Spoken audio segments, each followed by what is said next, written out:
Alors Gérard donc, est né en 1954 en Haute-Savoie. Intellectuellement, tout va bien. Licence de droit, expertise comptable, un diplôme de l'EM Lyon. Et ta première vie, mon cher Gérard, tu es dans le ciment. Tu sais quoi dans le ciment? Eh bien, d'abord, j'avais vraiment une carrière de gestion. Et mon directeur de marketing, il vient me voir. C'est un gars sympathique comme toi. Ah oui. Et il me dit, non, viens travailler avec moi dans le groupe Mars. J'ai besoin. Il était directeur à l'école. Viens avec. Bon, j'ai fait toutes les écoles de gestion. Je dis non. Et donc, je suis allé dans le ciment parce qu'on m'a proposé un bon job de contrôleur budgétaire dans la société de ciment. Voilà, c'est sérieux, c'est bien. C'était dans la continuité de mes études. Alors ensuite, donc, tu intègres Sam Location. Et tout ça, ça va être racheté en 1994 avec d'autres salariés et un fonds. Et ça va donner naissance à l'Oxam. Raconte-nous un peu ce qui s'est passé. Alors tout d'abord, on n'arrive pas à un président comme ça de Sam Location. Quand j'ai fait cette partie gestion, je n'ai pas terminé mes études d'expertise comptable. Mon patron m'a proposé de prendre une direction commerciale d'une société. J'ai vu ça comme une aubaine fantastique. Ayant fait des études de gestion un peu spécialisées et droit, on me propose de faire du commerce. Je me suis dit, j'y cours, j'y vais tout de suite, comme ça j'aurai 2 cordes à mon arc. Cette affaire-là, c'était dans les périodes difficiles des années 83. J'ai redressé la barre. Et donc mon patron, quand il a acheté une autre société, qui était une petite société de location de matériel, il m'a dit, est-ce que tu veux en prendre la direction? Bah oui. Là, t'avais quel âge? Faire la gestion du marketing et pouvoir faire ce que j'avais envie de faire dans le développement sans avoir discuté avec le directeur général qui n'était pas d'accord, le patron qui n'était pas d'accord. C'était tout petit, j'en étais patron. Et effectivement, je vais aller très vite. Un jour, ce groupe a décidé de le vendre. Elle le vendait parce que ça marchait bien. Donc, je me suis dit, je vais récupérer de l'argent. Et à ce moment-là, il met à vendre de la société.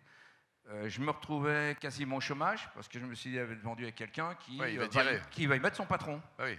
Bon, alors là, oui, j'avais une échéance, j'étais quasiment au chômage. Donc, je suis allé voir des banques. Je leur ai expliqué, ça marchait bien. Ils le vendent parce que ça marchait bien. Peut faire quelque chose. Et donc, j'ai fait un des 2 premiers. C'était dur au tout début, Gérard, c'est en 94, de trouver le financement ou pas? Au tout début, non. Tu as trouvé facilement? Non, très bien, non, j'ai trouvé facilement. J'explique mon dossier à des banques.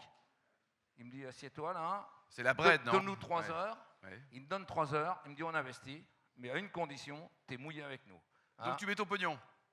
Ah, mais j'en avais pas. Bah oui, mais c'est ça le problème, quoi. Alors tu étais parti dans les saumons. Non, ils sont plus malins. Ils m'en ont prêté pour que j'ai une dette vis-à-vis d'eux. C'est un argent personnel. C'est-à-dire que si je plantais le truc avec eux, je plantais ma famille et tout le reste pour une bonne vingtaine d'années. Donc tu n'avais pas envie. Donc voilà, je me suis dit, t'inquiète, prête-le-moi. Ouais. J'ai mis de l'argent avec eux. Ouais. Et alors l'Oxam, l'acronyme, ça veut dire quoi?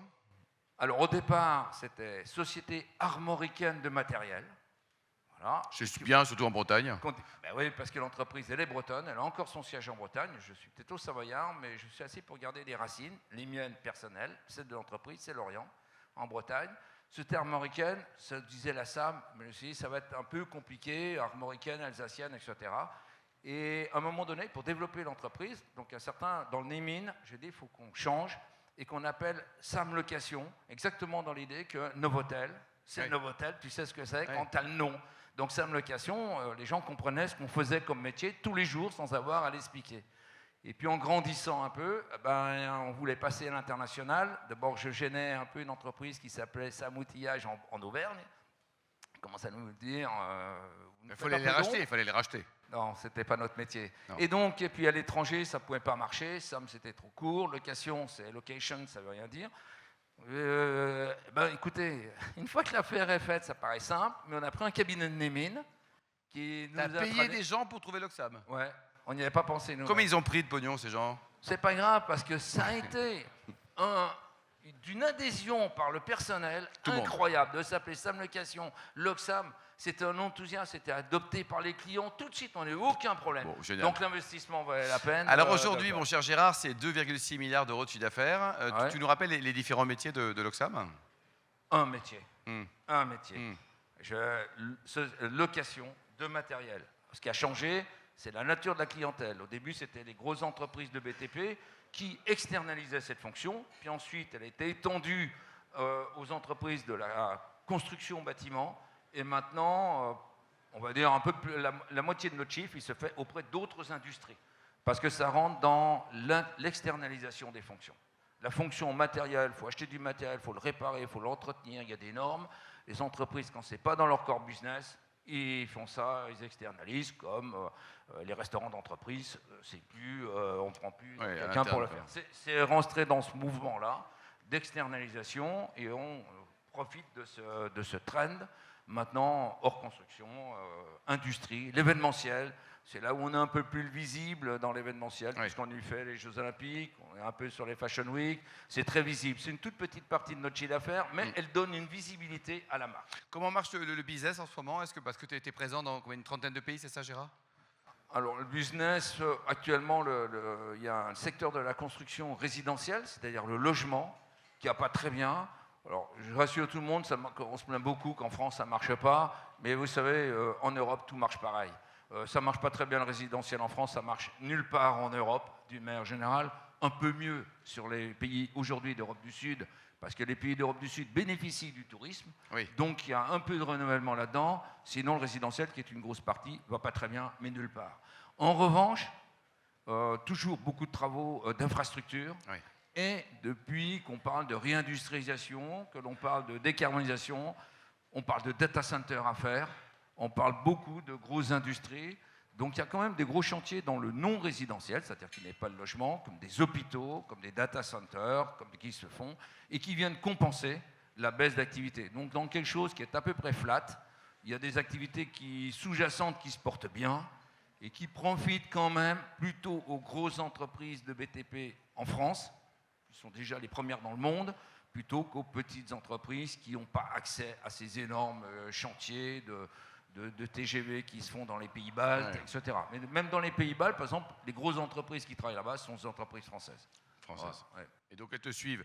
Et alors, tu as beaucoup sponsorisé. C'est moi qui les suis. Tu as beaucoup sponsorisé notamment le foot, le rugby, Delphine, tout ça. Tu as sponsorisé plein de trucs.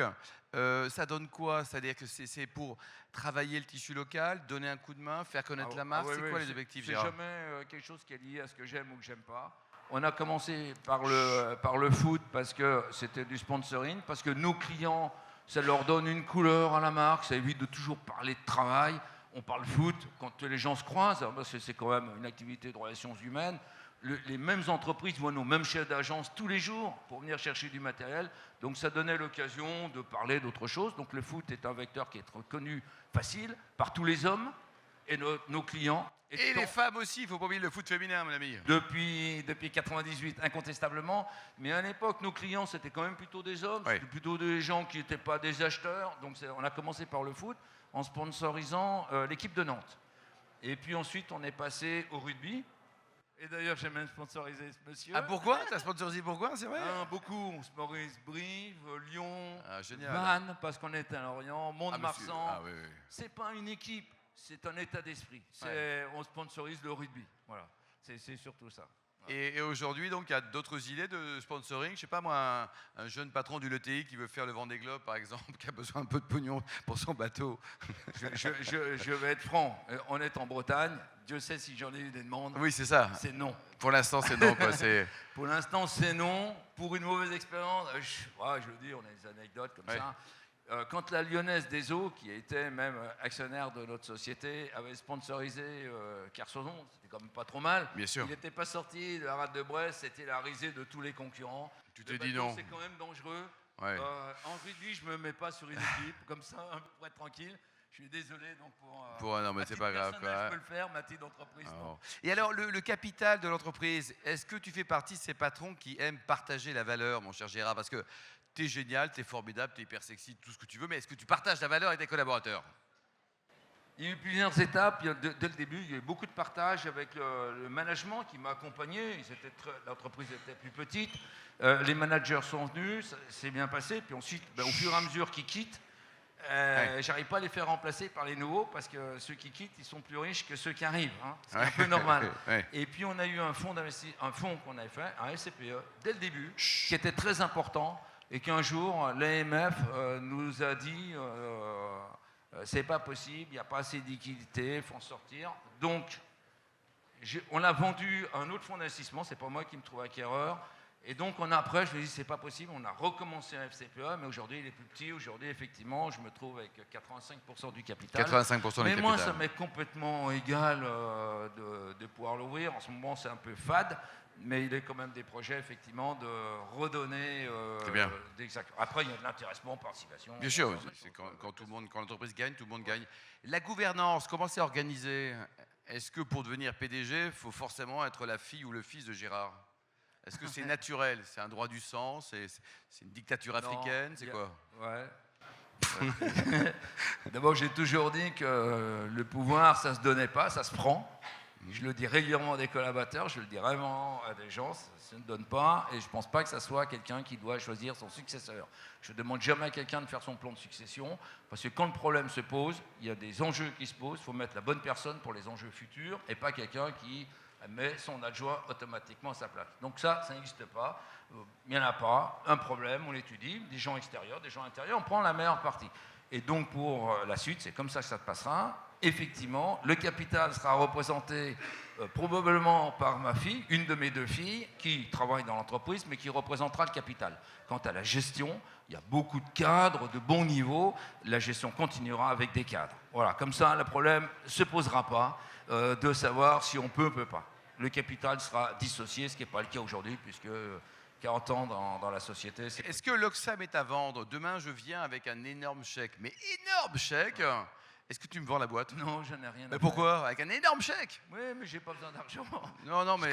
Bon. Vous l'avez dit, je suis de 54, j'ai 70 ans, je pourrais arrêter. Bon, alors justement... Mais je ne cherche pas de l'argent, ça ne m'intéresse pas. Je suis gestionnaire, j'ai été fabriqué pour être gestionnaire. Ce que j'aime, c'est diriger, entreprendre. Développer aussi, quand même. Voilà, et développer. Donc, alors, j'ai pas besoin. Gérard... J'ai demandé à mes filles, est-ce que vous voulez oui. que je le vende?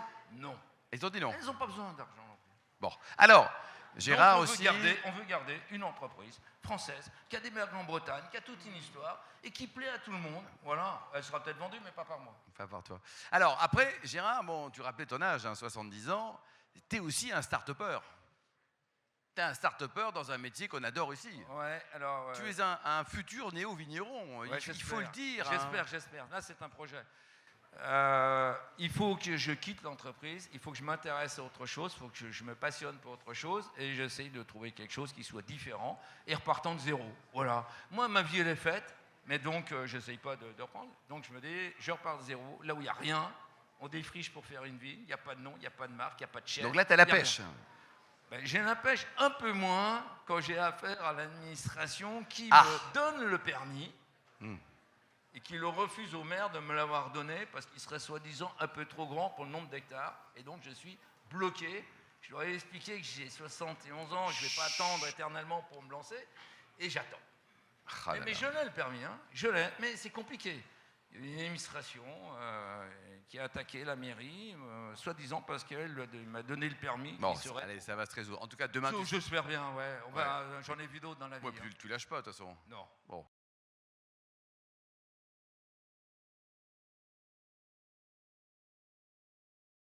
Les étapes, j'avais une entreprise qui était petite, qui a passé une première couche. J'ai l'impression, quand l'entreprise grandit, qui était devenue une ETI, ensuite une grande entreprise et autres, que c'est chaque fois un changement de peau qui doit avoir lieu. Je dois changer de collaborateur pour faire avec l'entreprise. Alors, ça me fait de la peine, mais c'est comme ça. Quand l'entreprise elle était internationale, il y a eu des gens qui parlaient français. On s'est dit, il faut faire l'international. Comment faire? Ça a été une première difficulté déjà avec mon assistante, etc. Puis des cadres, ils ont un certain niveau. Puis les cadres, pour diriger 10 000 personnes, ce n'est pas les gars qui en dirigent 500. Donc il faut passer des étapes, systématiquement. Et je le dis, pour beaucoup d'entreprises, si le seul bouquin, si je devais écrire ce que je n'arrive pas... Si, alors j'ai un très beau bouquin à t'offrir sur Bill Gates, mais de l'autre côté... Non, c'est qu'il y a des plafonds de verre. Une entreprise qui est catégorisée 10 personnes, 50 personnes, 200 personnes, par les banques, par le système, par les collaborateurs, par les gens de l'extérieur, par les avocats, vous êtes classés quand même. Il y a des plafonds de verre pour les femmes, il y a des plafonds de verre pour les immigrés, il y a des plafonds de verre pour les autodidactes, il y a des plafonds de verre un peu partout. Et donc, chaque fois, je me dis, il faut qu'on passe un cap. Alors, bien sûr, ce qui est naturel, on aimerait bien être aux États-Unis, parce qu'on est gros en Europe, voilà. Mais de découvrir autre chose, de voir un autre monde, d'avoir un autre challenge, parce qu'il faut les passer, les étapes d'entreprise. Et c'est dur à passer pour les chefs d'entreprise. Quelqu'un qui dirige 50 personnes, bien sûr, il aimerait, mais il faut qu'il perde du pouvoir. Bien sûr, il faut que son pouvoir change. Et moi, ce que je ne veux pas, c'est faire ce que vous voulez. Moi, je suis tellement dans le business personnellement que je n'ai pas envie d'être le représentant de l'entreprise. Peut-être qu'effectivement, ma fille, en tant que chairman, un jour, elle sera peut-être représentante, ce que vous avez fait, d'aller faire des roadshows à droite à gauche, mais moi, c'est pas ce qui m'intéresse. Moi, ce qui m'intéresse, je fais très peu de cocktails, hein, ce qui m'intéresse, c'est d'être dedans, c'est mon dossier, c'est les impayés, c'est ça mon boulot. Quoi, ouais. voilà. Donc, moi, j'arrive à faire les deux, hein, mais... Donc, toi, par exemple, toi, tu n'as pas de plafond de verre? Ah si. Ah si, bien sûr. Ah non, mais bien sûr. Il faut passer des étapes, vous êtes jugé. Alors, on prend un galon, par exemple, je veux le dire pour les banques, je ne suis pas CAC 40. C'est très difficile quand vous n'êtes pas CAC 40 d'avoir le big boss de la banque. Heureusement pour moi... Oh, la Brette, c'est jouable. Hein. J'ai plus de dettes qu'une CAC 40. Alors, du coup, ils me connaissent. Bah oui, on a quand même 4 milliards de dettes. Donc ils t'aiment très fort, quoi. Alors d'un côté ils m'aiment, mais deuxièmement ils font gaffe quand même. Hein.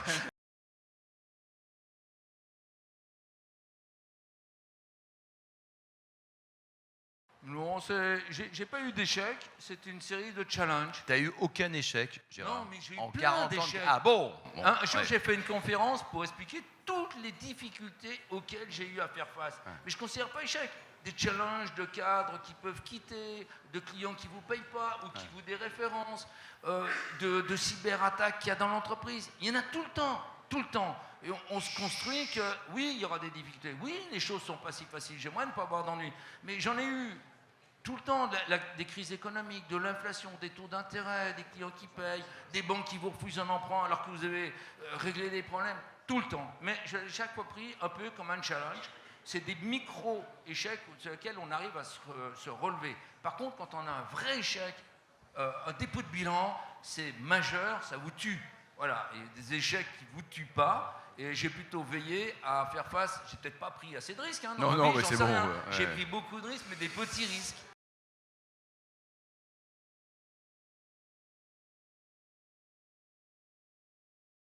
Ouais. C'est pas facile. C'est absolument pas facile. Je le dis, moi, aujourd'hui, j'ai démarré... Je parle devant un grand public, je ne connais pas qui était là. J'ai démarré à zéro. D'accord, j'avais rien, puisque je venais, on m'a prêté de l'argent. Ouais, t'étais caution en plus. Hein t'étais caution, ouais. Donc aujourd'hui, quand quelqu'un veut jouer avec moi dans une transaction, même avec des fonds, moi, je suis mieux que les fonds. Je dis tapis. Tu veux jouer avec moi? Tapis. C'est que moi, si je perds tout, je vais voir ma femme, je vais dire, bon, on s'est bien marré, je reviens au point zéro, et alors, qui va me le reprocher de revenir au point zéro? Personne. Je suis très libre. En revanche, ma fille, elle va avoir la moitié de ce que j'ai. Elle, tapis zéro, et alors elle perd.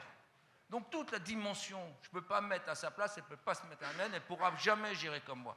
Parce que psychologiquement, si elle perd, elle ou sa sœur. Alors que moi, si je perds pas. Je reviens à niveau zéro. Donc, quand on dit mettez-vous à la place de, je ne peux pas me mettre à la sienne et elle ne pourra jamais se mettre à la mienne. Donc, elle aura sa vie à gérer. Mais elle est éduquée quelque part sur ce genre de choses, quoi.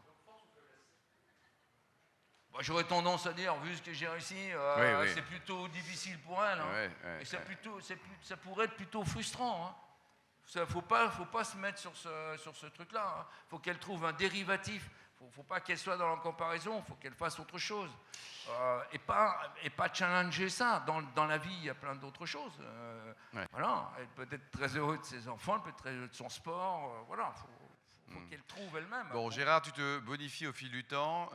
Gérard Després dans 10 ans, ça donne qui et ça donne quoi? Tu l'auras peut-être pas ton permis d'ailleurs dans 10 ans. Hein. Si je ne l'ai pas, j'abandonne. Hein.